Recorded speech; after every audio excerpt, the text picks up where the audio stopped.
ఇవాళ మీకు నేను హైబ్రో థ్రెడ్డింగ్ అయితే చూపించబోతున్నాను. చూడండి, చాలా సింపుల్ అన్నమాట. ఒకసారి నేర్చుకుంటే థ్రెడ్డింగ్ అనేది ఒకసారి ఎలా పట్టుకోవాలి, ఎలా హెయిర్ రిమూవ్ చేయాలనేది ఒక్కసారి నేర్చుకుంటే వచ్చేస్తానమాట.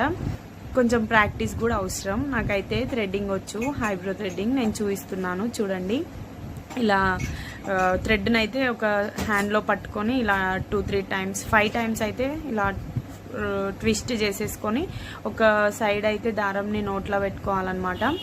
అండ్ స్కిన్ మీద ఇలా టచ్ చేసి ఇలా మనం హెయిర్ని అయితే రిమూవ్ చేసుకోవాలి. ఇలా చూడండి, నేను చూపిస్తున్నట్టు ఇలా మెల్లి తర్వాత మిడిల్ హెయిర్ అనమాట. తర్వాత ఫోర్ హెడ్ చేసుకోవాలి. తర్వాత లెఫ్ట్ ఐన్ అయితే ఇలా చేసుకున్నాను. షేప్ అయితే మంచిగా ఇచ్చేసాను అనమాట. చిన్న చిన్న హెయిర్స్ ఉన్నాయన్నీ కూడా ఎక్స్ట్రాస్ అన్నీ తీసేసాను. తర్వాత షేప్ అయితే వచ్చిన తర్వాత మనం షార్ప్ ఉన్న హెయిర్స్